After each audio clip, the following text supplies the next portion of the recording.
Hello, and welcome to this week's podcast, News from the Real World, where we go over 10 different articles that either strike our fancy or we feel are important. I am Jeremy. I am a second-year technical direction grad. I'm Allie. I'm a second-year SMPM grad.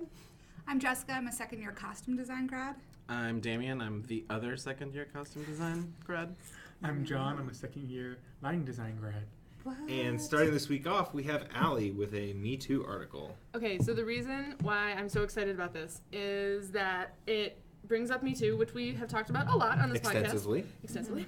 But it actually gives you something to do about it. Okay, so this is Finally. on Variety, right? Me Too search engine Rotten Apples launches victim. What? Okay. It's like off of like Rotten Tomatoes. Yeah, I got it. Okay. Launches victim donation and activist features, which is awesome. So basically, it's the site, yes, like kind of like a name spoof off of Rotten Tomatoes, and it allows you to watch the movies, but it also pulls up little boxes that say like take action, and you can donate to these causes that are like helping victims of the Me Too movement or helping prevent more things from joining the Me Too movement. And so, for instance, like Manchester, Feelings are head. feelings you can bring up, and there's like buttons that say you can click to a call to men, which educates boys on bullying and dating violence. It's on us, which offers a pledge to talk to our community about consent, and like all these different donation pages, which is really, really cool because it's not just being like, this is awful and this is happening. It's offering like solutions. Yeah. And I think like an outreach program that is like a butterfly effect in a way. Right. And one of the quotes in the article that I really liked, this is by Matt Donnelly. Really well written. One of the quotes was, Rotten Apples takes us all a step closer towards redistributing narrative power, which I really liked because it's offering everybody a voice in that narrative. So. Well, I just find it refreshing that there is now, where we're starting to take on the mindset of, okay, we all know it's a problem now. Let's start moving forward and making changes, or for those who don't know how to make a change, here's some direction or things that you can do to give to things that are either helping with the repercussions of the things that have happened, or helping, and repercussions is the wrong word, but the Like also the preventative consequence. too as Yeah. well. Yeah. It gives you actually something to do. Yeah. Because otherwise, I think we've just been so bombarded that, I mean, I've become a little desensitized to it because it's just so much. Yeah, it's... What's So, that? I'm a little...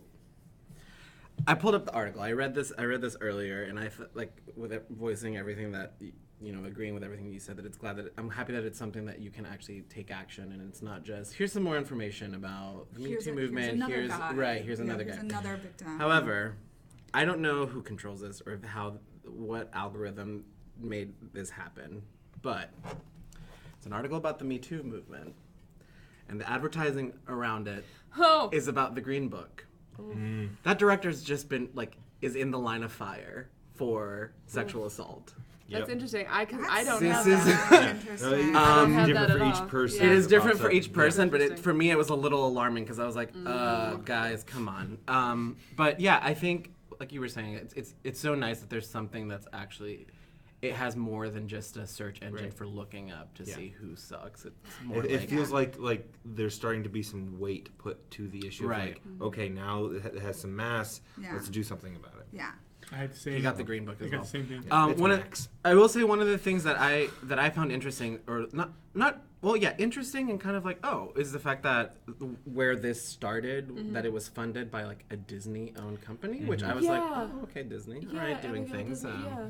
Disney's just making up for all the inherent racism and sexism over the years. That's another Well, conversation. That's a little deeper. 14 Sorry, podcasts. that gets dark. Because it was initially formed as a prospective bidder for the assets of the Weinstein Company after that went under.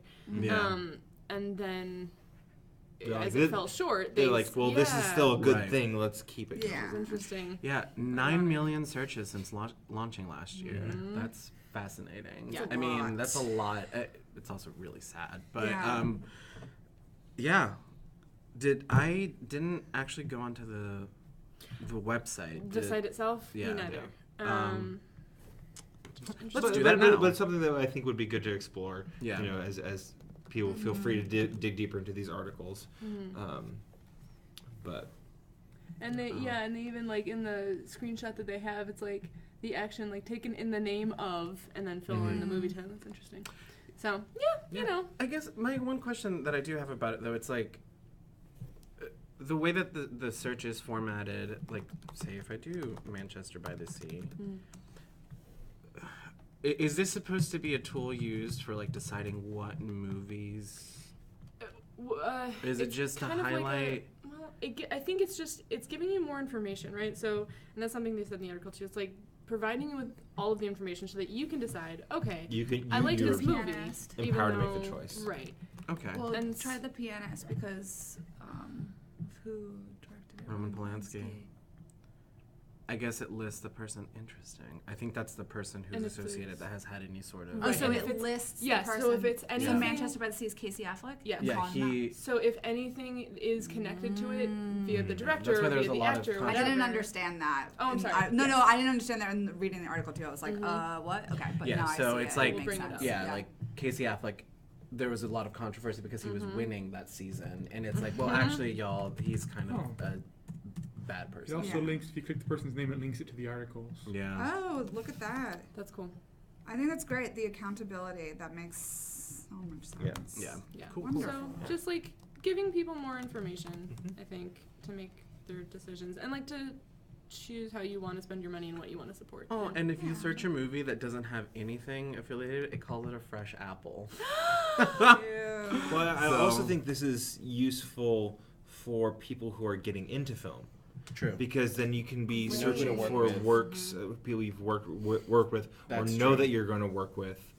And because honestly, there's so much stuff coming out nowadays, it's hard to keep track of who has had questionable actions and who hasn't. True, like you can't Google it. Yeah. Right. You can't, So but this is a this great being a way to resource do for those that are actively working in that environment is good to know. Right. So, Yeah. Good to know. which also Awesome. actively working, that kind of feeds into one of our other articles. Yeah. So. So more action Yeah. that that's can great. come out of something really awful, which is great. Is something that we've talked about before as well. This is on Folio, and this is Intimacy Director helps stage actors navigate love scenes. Is at U of A yes, I Studio love this. Theater. Oh my gosh, so much. So by Jeff McMaster. And Photo's a little staged. what? Photo's nicely staged for Yeah, the photo- It It's is. beautifully staged. And it just talks about the rising role of intimacy directors from everything from like university shows to The Deuce on HBO, and it's just really important. And one of the lines I liked the most in this was, "This is from." Is this from that actress that she was working with who plays Cleopatra, I think? "It's nice as a young artist to be given these terms now so that when I enter the professional field, I know what I can ask for and how to describe my needs in a way that's clear and concise. That's very empowering." Because when you think about how this like never existed before, Yeah. how do you ask for something that you don't even You didn't know to ask for. Right, exactly. Yeah. It's also a great way, like I remember being an actor, I think most of us started off as actors, and that's how we get into theater, but like doing scenes in high school even, where like you had to kiss somebody, and there was like, it's like you're awkward and you're a teenager, or like whatever, or like you are a human and you're just like, I don't feel comfortable making out with people in class or at like a professional setting, and it's really nice that there's like, they're taking this like conscientious effort to like actually protect people and make them feel safe in the space, but also like an intimacy like director is actually really cool because they help also direct, choreograph, and set up that scene.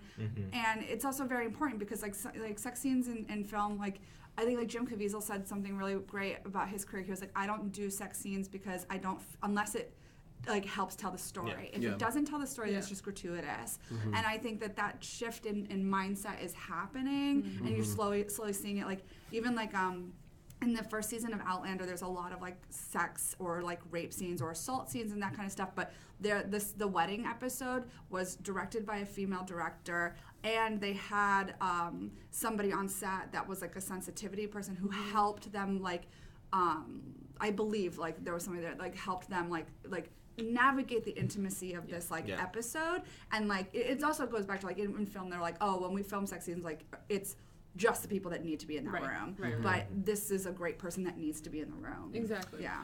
I think one of the, and I don't know why I never drew the line or connected the dots of like the fact that creating an intimate scene is like choreography. I found that fascinating just because it's like it's something that I've never thought of, and it's like, oh yeah, I guess like there's nothing It's like a fight unexpected. scene. It's like, well, no, but Yeah. Right. the connection to choreography and the connection to dance is what I found interesting in the fact that, oh yeah, that's right. Like if both of your performers know exactly what's going to happen next, there's no opportunity. surprises, There's no no- surprises. There's no and And then it looks yeah, more it's almost natural. right, and it looks more natural, and It it's can actually focus on acting. exactly Yeah. you focus on the acting. And 'Cause- telling the story, because sometimes how people relate to each other sexually is also part of that story. Right.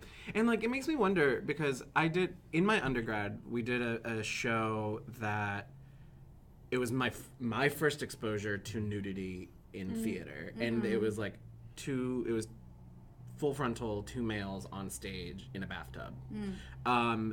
And I'm curious to know now, like with all of these conversations about intimacy directors, like what steps, like at an educational level, were taken in order to Fascinating. accommodate this. Yeah. But I also just think back to like experiences in like doing community theater. The fact that I now think back, I was like, wow, there are community theaters that are doing things like this that probably do not have the resources to be able to create these intimate scenes, but they're doing them anyway. Yeah. And it's like, oh God, I think back like to a production of Spring Awakening that I was in, and the fact that there's so much intimacy that happens in that show, and it's like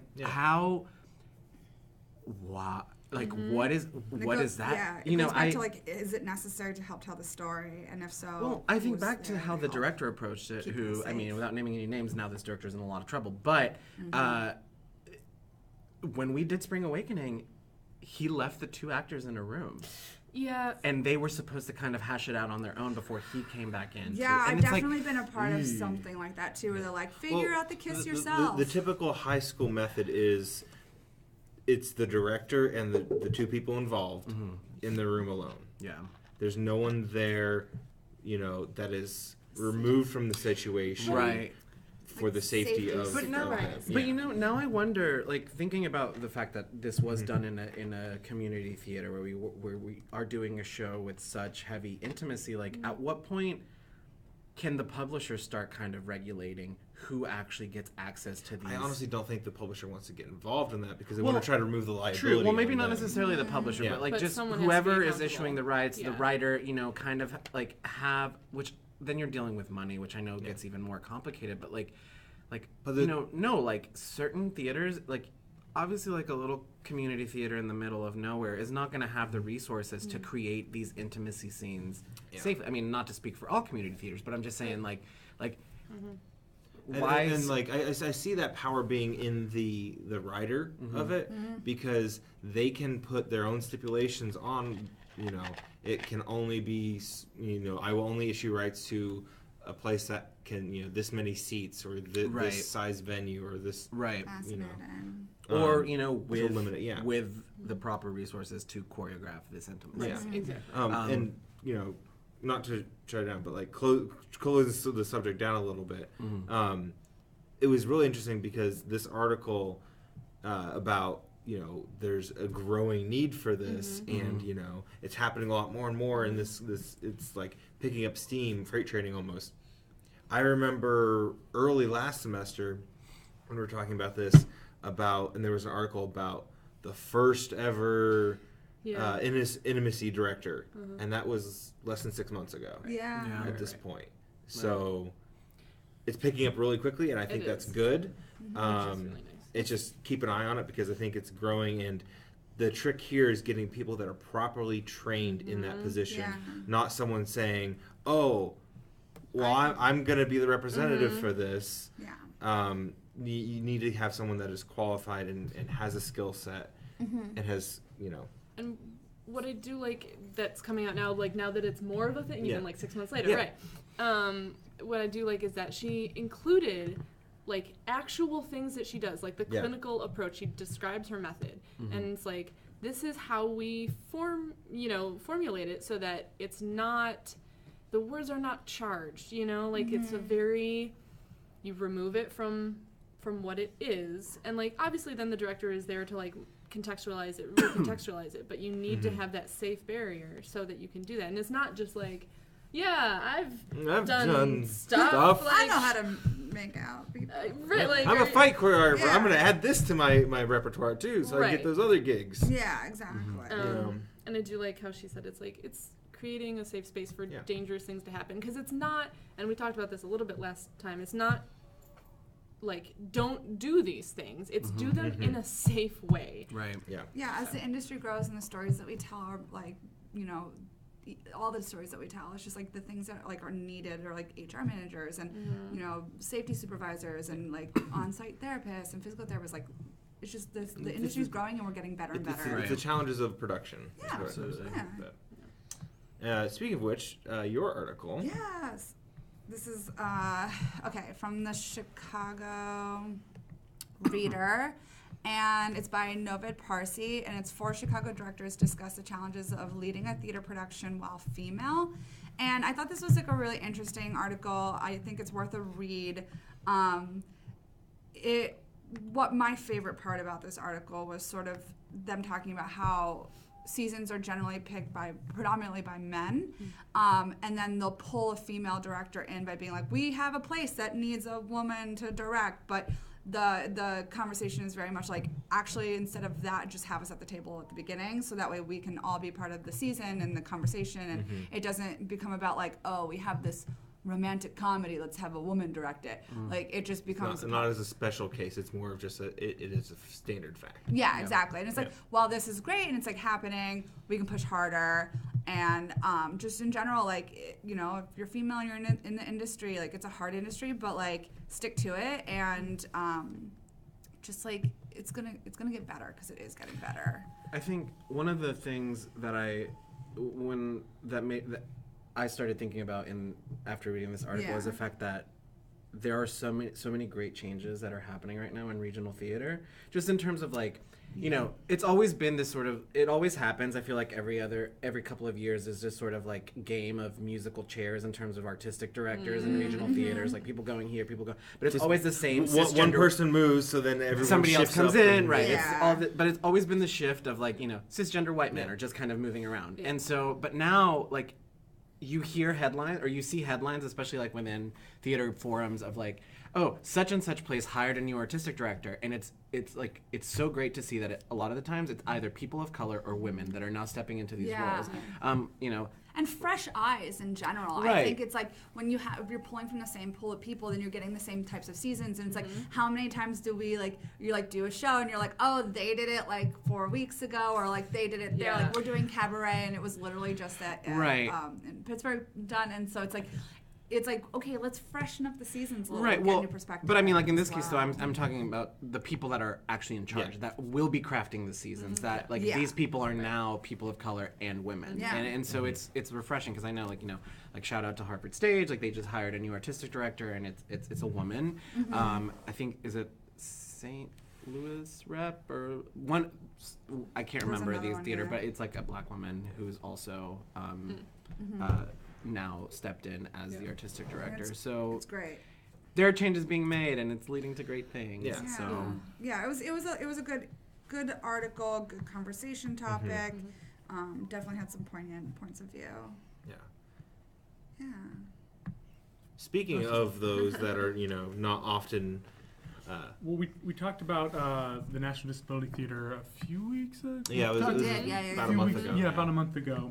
And so this is an article done at the National Endowment for the Arts by Rebecca Sutton. And it goes a little bit more in depth, and they're having an interview with Mickey Rowe, who's one of the founders of it, if I'm not mistaken, of the National Disability Theater. And they're just asking a bunch of questions about the formation of the theater and what they're hoping to gain from it and how they're moving forward. And some of it kind of reminisces the article we had before, where it's talking about changing how the story is being relayed, and the one kind of the one aspect you ever see of just tossing someone and making it more inclusive for everyone in that, and showing the variety of the skills and talents they have. Because for a lot of them that have been acting professionally, it's a lot harder for them to get to the point, so they're putting a lot more effort on it. And that's one of the worries of the theater company, right? They have to put even more effort in to still stay at top-notch level, because for some of them, they have to, in some of their areas, they have to work a little bit harder than others. But luckily, they'll have a diverse cast of different people with disabilities working towards that. Yeah. I was just going to say, I will be quite honest that up until I came to see MU and had a classmate who was, disabled,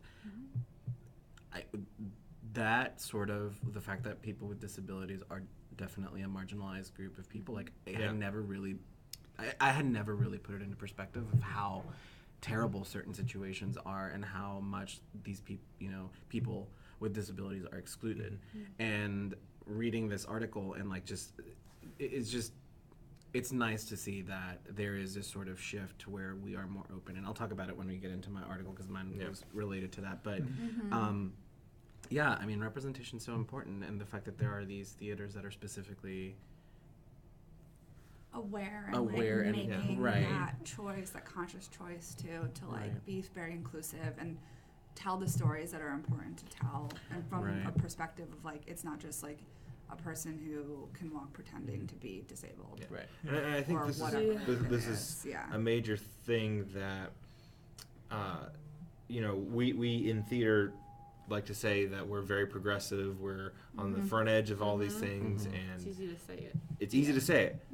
But looking at this, we're not in this aspect. Yeah. Right. Yeah. And we also like to rely on the fact that, well, our buildings just aren't built that way. Our buildings are so old and they're not, ADA compliant. But we could build a house in 2 weeks we or something. Right. Well, what it means is we need to start pushing for funding to make those places accessible to everyone. Absolutely. It needs to be a priority. Well, even if it is built for those standards, people don't necessarily always follow what needs to happen with those standards. Correct. It needs to be a fight, and we all need to be conscious about it. Because the statistics in here are astounding, mind-boggling. It's interesting. Also, they're trying to just change the perception of people with disabilities, because they're talking about 50. It says here 50% of college graduates on the autism spectrum are unemployed. Yep. So they're hoping that through these performances, they can start changing the views of employers to show, hey, they can do the same thing. Exactly. And I like that he said, it's not an inspiration for them or a charity case. You know what I mean? Yeah. It's not like finding that place where that one person can fit into your company. No. Right. No, find what they're good at and utilize their skill set. People who, it's just... Well, it's work with them to find what they're interested in and what they want to do. Yeah. And then there are a lot of the jobs you can tweak to make it doable for them. Yeah. Like with literally any other employee. Any other employee. Yeah. because they see that in there, they change it. Oh, they can, instead of being like, what can I do to make this work? Because there's some amazing people out there who have some of these disabilities who can do amazing work and should be included in the companies. They would help expound many places out there. So much. And it's also better. your responsibility as a group leader or a professional who has a team. It's your job to cultivate that team and make them the strongest team as possible. And whatever faults that they have, yes, of course, each person's individual, but you're the leader. You have the clay and you can shape it as you will. And people are very much into working together. And I just And it's really on the company that you're working for to do what they can to make it work. Yeah. And to alter things for you, which kind of plays into Damien's article. Yeah, so my article it's a guest commentary, and the headline is, as a quadriplegic film professor, I've been asked if I find the upside offensive. Well, do I? And this was written by Jason Dorwart for the Denver Post. So the upside is this movie. I don't know, I can't remember if it's been released or if it's coming up. It's been out for about 2 weeks now. Okay, yeah. So it's with Kevin Hart and Bryan Cranston. Bryan Cranston plays a disabled man. It was due to quadriplegic, and it was due to an accident. I don't know the premise. I remember what happened in the movie. I remember watching the trailer in theaters, but Kevin Hart kind of comes in and he's like this unqualified, but he becomes his aide, and they build a really great personal relationship. because they come from different. The concept of the movie, great, endearing. Concept of the movie is great. The It's like issue. a cute rom-com, but Right, but the issue though that people are questioning is whether or not Bryan Cranston should have been the person to play this role. Totally. Which, like, because he does not have a disability, a physical disability. Fully abled person. He's a fully able-bodied, and should he be playing a disabled character? And so the thing that Jason Dorwart addresses though is the fact that. Because Bryan Cranston's been asked about it, and his response was, I think being cast in this role as a quadriplegic really came down to a business decision. And the thing is, which is the truth. it's the But truth. yeah. However, He's being honest. he's being honest. However, also, the writer of the article actually agrees, but it's not in the same way that Bryan Cranston probably intended it. It's just, the film, or this guy, what he's saying is the major issue comes down to the fundamentals at the very beginning when actors are being trained, and how, like, even for him as somebody who went through academia, who got his PhD, talks about how difficult it is for people with disabilities to even be able to become performers. How it becomes so difficult. The system's keyed against it. The system, even at an educational setting, is is fundamentally not supportive of people with disabilities. How that is Or the bigger people who issue are because other than, because it's like, even going back to the article that we talked about last week with like the fat actors and stuff like right, that. right, Yeah. right. Well, it puts into perspective that, like, even down to, like, the physical logistical of just, like, getting around a campus that is meant for performers, like, is so difficult.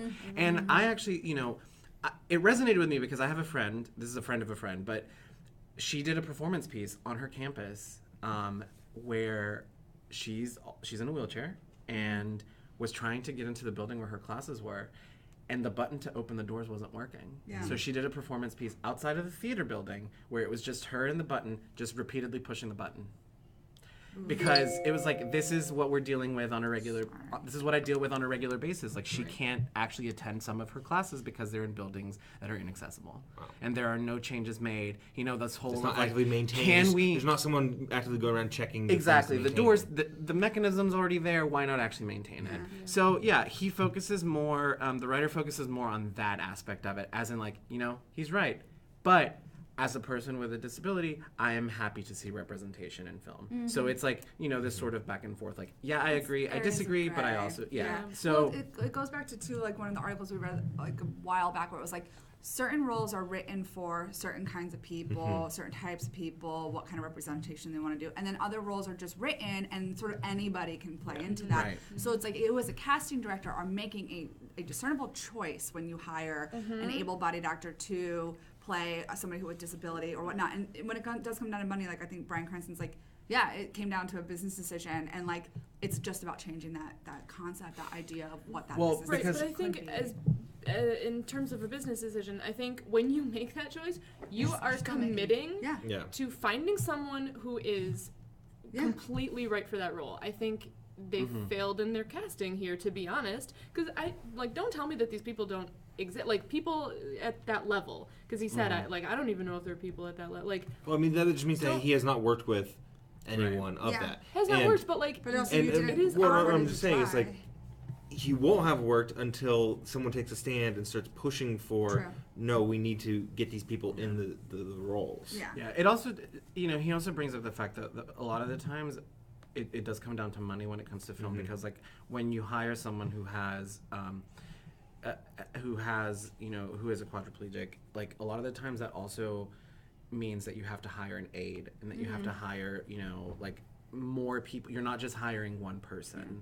And so that's But then kind it goes of down to the producer choice. Correct. Is that the thing Is this you the want right- to do? How Right. do you Right. present Are we going to that? make that a Yeah. priority? Because if And so, that's the then thing. that's Yeah. what we need I to put think money they towards. And it's like kind of Yeah. ironic that you're Right. going to make a movie about a quadriplegic, but you're not going to honor Yeah. that lifestyle truly. you True. have to, I Yeah. think you have to make that part of the decision. Like, you have to completely commit to that. You have to be like, there are quadriplegic actors out there who are at this level, who could do this job. We just need to actually commit to finding them. And, or, so if they're not quite at that level, if you need to train them, you need to commit to that. Like, Yeah. I don't know. Commit to that level of storytelling. I don't think you can do that in good conscience. And Yeah. But overall, I think it's a very good read, this article. It is. Definitely dig into the subject matter a little bit more, because I think as a industry, we need to be more sensitive about this than we currently are. Definitely. But next, Jessica's article Ooh, of speaking sensitivity. Okay. There's no easy way to do this one. Thanks for this, guys. Actually, Sorry. I am happy that I got this article. It is a fascinating article, and we've actually had conversation about like blackface, yellowface, and whiteface represented on stage and in history, which is like, yes. So and redface too, talking about Native Americans. So this was a article called "Blackface on Stage: The Complicated History of Minstrel Shows," and it's by New York Theater. It's from the New York Theater. .me website, and it's by Jonathan Mandel. And I think that this article is interesting. It was a very like a Wikipedia type article. It didn't really delve into a lot, but it did. So basically the stance of this article was like, minstrel shows are terrible and they're part of our history. Our histories are all gray and shades of horrible and good. And that, like, I think the stance, and correct me if I'm wrong, guys, the article was like, but minstrel shows were sort of okay because they provided a outlet for black actors to be in the profession. And, like, I just think that that's also discounting, like, how dark that comment is. And, you know, it was like, it just says, it is indisputable that the minstrel show is rooted in virulent racism. And, yes, and, you know, even I was thinking about, like, okay, like the new Dumbo that's coming out too. Like the crows in the original Disney film were of the Jim Crow like the minstrel blackface, and so you know they're obviously like not involved in this new rendition. But I think it's an interesting thing. Like it's absolutely horrible, and it is a part of our history. And blackface is a huge conversation with that parade in Europe. What is it? Black Pete. If you're not familiar with Black Pete and you want to be triggered heavily, Google that. There's a lot of articles. Yeah, and then you know it's also like just the general like representation of minorities in film. Like okay, so like I know I talk about Outlander a lot, but I am going to talk about the new season centralizes around America right before America was like what we know of it, like as far as like the revolutionary states, but there's a lot about the Native Americans. And Ronald Moore was like, when we went to the First Nations representatives, we were like, we just want to know like what your opinion is like on this. We want you 100% involved in this project of like how you're represented, because we're doing the Iroquois and like there's really nothing out there that tells us what they wore, what they dressed. And they were like, look, just do right by us, represent us appropriately, because we were also talking about like Twilight, and like we've talked about this before, like with like Taylor Lautner, and like again it goes back to casting and all that stuff. But like this article in particular about blackface, like I don't particularly agree with this article. I think, but I can't disagree with it because it is telling the truth. Like it was an outlet for people. To be completely reading this article, I don't think it's even really. My opinion of it was like it's an educational piece. Like, it's just like you were said previously. Like Wikipedia piece, it's a Wikipedia piece. It's just to give you some information on exactly the history of blackface. But I think it's more. The reason it's so important now is just because of all the controversy that's going on in Virginia with the governor and how that picture resurfaced of him dressed up as. But then we can also talk about like Robert Downey Jr. winning that fucking Oscar. He didn't win the Oscar though. He was nominated, but he didn't win. Nominated for being in blackface. Right. That. Which is like, it's all part of that conversation. It is a part of the conversation. I think the whole situation with blackface, it's a problem. I think the issue today is that it's still happening. Yeah. And like that's something that needs to be addressed. Because like I mean even just like but even like the blackface that's happening with like even within the black community, the fact that blackface is still happening there, like, you know, I think it was a year or two ago when they made the movie of Nina Simone, and they cast Zoe Saldana, and she was asked to do blackface, and there was such this sort of aggression that, you know, stemmed out of the black community, and rightfully so, because it's like there are so many qualified actors who have a closer skin tone to Nina Simone. Why is this the choice that you're making? And it's like, you know, who are you mad at? Because it's like obviously the producers, but also like, poor Zoe Saldana. Not so much even, but she should have recognized that this was a problem, and she should have not accepted the role and said that there's somebody who's better. But she's probably also contractually obliged to fill out a couple of films, and this was a donor. Well, I mean, no, but I mean, she's still. I think she's still able to say no. Right. Her choice. This goes back to the last article too. It's kind of like what Frances McDormand did at the Globes last year or something. Mm-hmm. It's if you take a stand as an actor and say, I will not do this, and you get other actors to do the same thing, we will not do this. You need to do better. Yeah. I mean, I will say we shouldn't deny this because it is part of the history and it's important to talk about and it's important to recognize as a wrong. But I don't think it should continue happening. And what a big thing that I find interesting is a lot of blackface happens in film mostly. I was about to say but that. Yeah. There's also an issue of yellowface that happens a lot on the stage. All of it. I'm just because there was an article last semester about Miss Saigon. Yes. And how that was cast as yellow. And it's not even there's kind of a two-part thing because there's an issue with yellowface and blackface and redface, but there's also the issue of just whitewashing in general. Yeah. So many cultural films, representation and cultural appropriation. Right, but most of it has the issue with whitewashing is something that I'm just surprised that why it's taken so long for people to start pulling these roles where so many West Side Story so problematic but I think it's just taking this long for people who are conscious of it to get to that level where they now have a voice loud enough that other people can hear. Madonna playing Evita, Ben Affleck in Argo, all of these roles were Latinos, and there were Latino actors.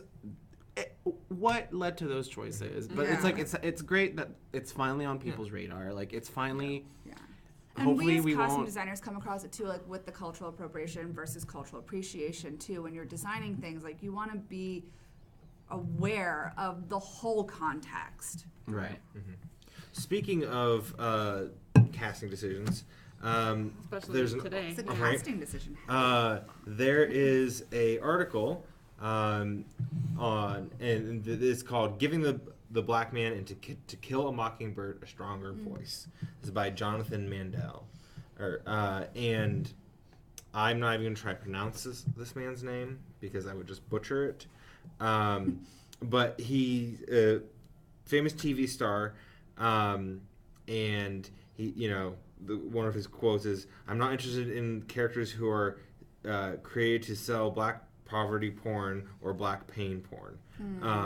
He's about the truth. And it's really great interview with him, and it's just the approach that he took to this character in the show strengthens the character rather than making it about the weakness or about the white girl, about it shifts the story to about him, which is what now in this day and age is a perfect time for this story.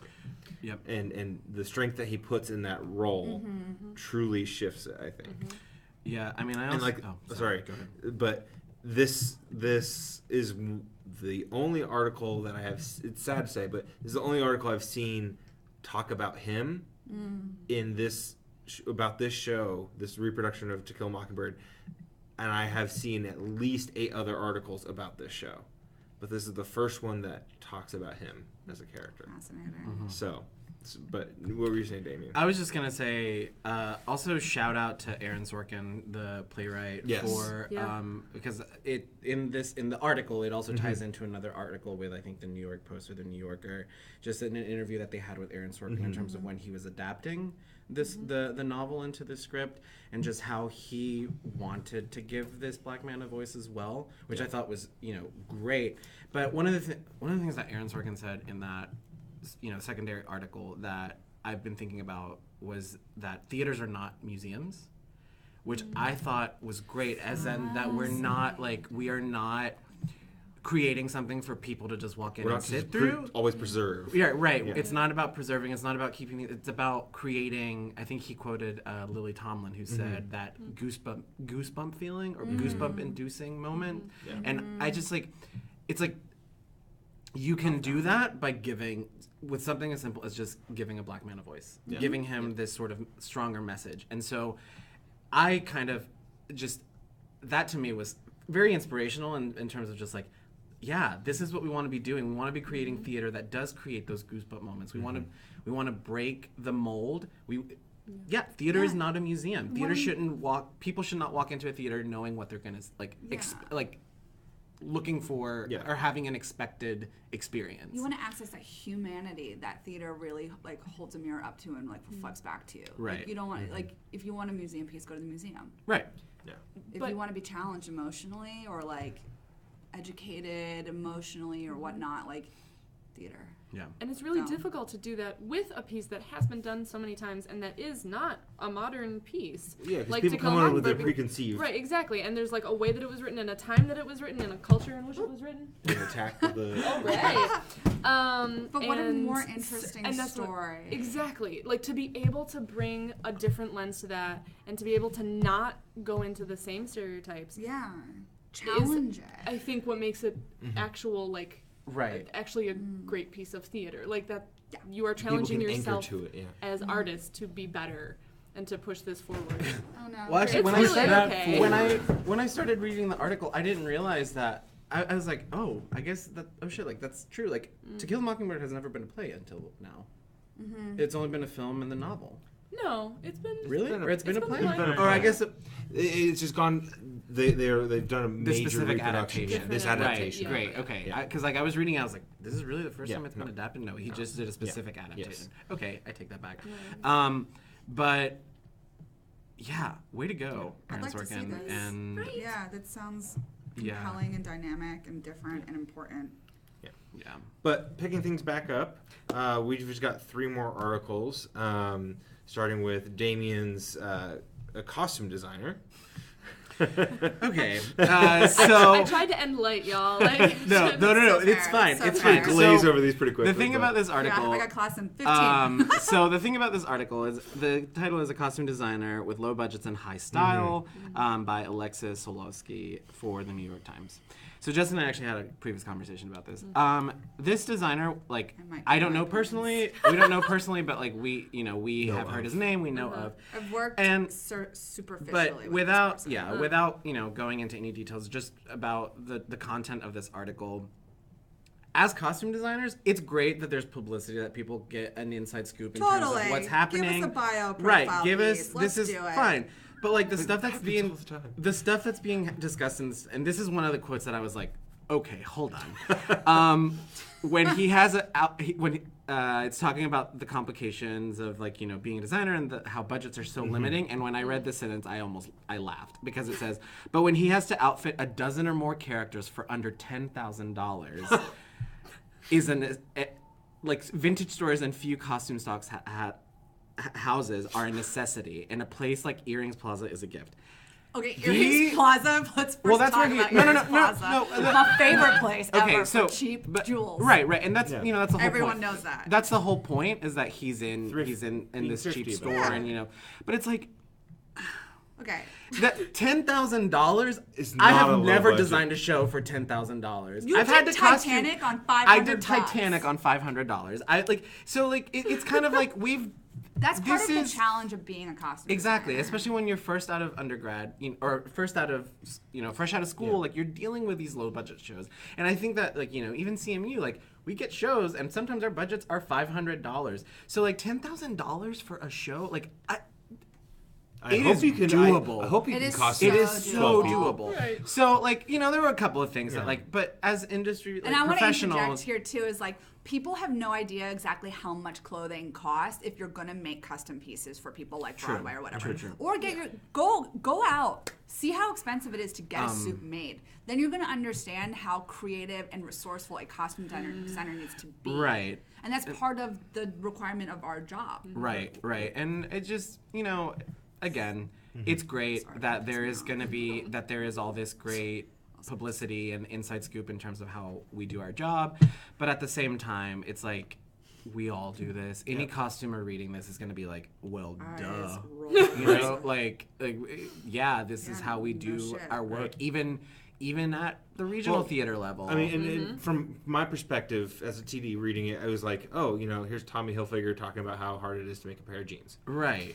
It's like, and I'm like, well, it's like yeah. your play calls for a pair of Louboutins. Guess what? That regional theater is not going to be able No. to afford it. But you Right. know what we can afford? Paint. A pair of cheap stilettos and red nail polish, Yep. and that'll be the Yeah. solution to Exactly. that problem. Yeah. So it's like, no, we come up with solutions on a regular basis to make things affordable. And also, if that's what your show needs, then that's a conversation that you learn to have with the production. Right. also, Right, I mean, does the it help director, tell like, the the story? priorities. Does it help tell the story? Right, Yeah. right. Does But then use that as a metaphor. exactly, but it's just like, okay, we get it. Yeah. And, then Yeah. it talks I about feel what like he's wearing, and it's It like, was the superficial piece about a costume designer, and It's I a think good- it like debases It's a good publicity the art. piece. yeah, it was a good publicity piece for him. Yeah. For him. For him, like they speak very highly of him and some of his past work, which like good for him, But it's like in terms of the headline, it's like this isn't new, y'all. Yeah. Like Right. we all know how to go to TJ Maxx and Zara, and Also, like as humans, I think we all know how to shop on a budget. exactly. So yeah, so nothing new there. Yeah. But speaking of slightly new, Cirque du Soleil's Volta. This is a article from Adam Savage's Tested. It's just a behind-the-scenes look at the show and more focused on the rigging and the acrobatics that are done from a automation standpoint. Shout out to Tate. They're using Tate Navigator, woohoo, to control all the things. Yeah. It was really cool. It's It was a fun video. it's just a really cool, Yeah. informative video. If you don't know much about how they do things, it's a good behind the scenes look. But it's a good article. It's better than some of the other ones that we had as a possibility. So it's a good video. Suggested everyone go look at it. We'll swap some out. It's cool, and Yeah. if you're a That's one of performer the that's swap. interested in doing that kind of stuff too, like take a look and see like what goes behind the scenes of making you safe Yeah. and to get the thing done, which is really cool. Yeah. And I did from just like a nerdy like performance Yeah. aspect, which like I don't actually think about all that often, but like it was cool to be like, oh, if they want to change up their act a little bit, I guess they can, and that'll be like a conversation. Yeah, and it's all think about the contingencies and things that might change as you go. So Very cool. it's pretty good. It's fun. And the final article is just a quick summary of Sundance Film Festival for the best VR and AR. Mm-hmm. Virtual reality and augmented reality, and they just go over the 7 best productions that were held there. Which is there's some pretty cool ones There's some here. incredible ones. 'Cause they talk about installation love to pieces, go. people who've written for these type of things, interactive So pieces. fun. There's one that's called Best Social Experience, right? I mean, it's just stuff that's kind of pushing the bounds of how the performances are working and things like that, and how people are interacting with it, especially in our day and age of technology. And it just goes over each one of these productions, which I highly suggest everyone should go over and look over and see what they are. And the AR Oh yeah. is going to highly impact theater. Yeah. I think And, it's and the very way we soon. see it the gives world. me like Within the goosebumps to next think 5 how to it 10 years, could. you're going to Yeah. see it as Yeah. complex. We're already having. Even like an opera, I think they're like sort of exploring some of this. we already have drones as parts of a show now. Right. Right. That So- didn't take that so long. cool. And like And- all the concerts that they have where they have the like scanned people and Yeah, they're in 3D. yeah, the mapping of it. Yeah. Yeah. Well, especially now Yeah, the that whole- Yeah. I was trying to think for the word. especially now since Space everything's becoming cheaper and it's so much so much more accessible for people. Yeah, it's all about that cost You break know. point. Yeah. And And now once that's we can get it there. the more and more we progress, the more and more that price goes lower and lower for different levels of quality. Also, just the fact that there are a lot, people are more in tune to the fact that it's happening. So now there are actual there's education for it specifically for Yes. theater Yeah. and media and entertainment, and so even within the school, people working in media as well as lighting design that is catered to that sort of collaboration. It's important, and it's It's great. cool. The new frontier. Yeah, seriously though. And I honestly wonder. I think it's all dependent upon how well they can quickly sanitize and clean units that are used for the augmented reality and virtual reality. Yeah. And once they can, I think we will very quickly see things coming on Broadway with it. So cool. Yeah. But yeah, that's it for this week. Feel free to comment down below if you liked any of the articles, and go ahead and read the green page. All right. Woohoo! Have a wonderful day. Bye.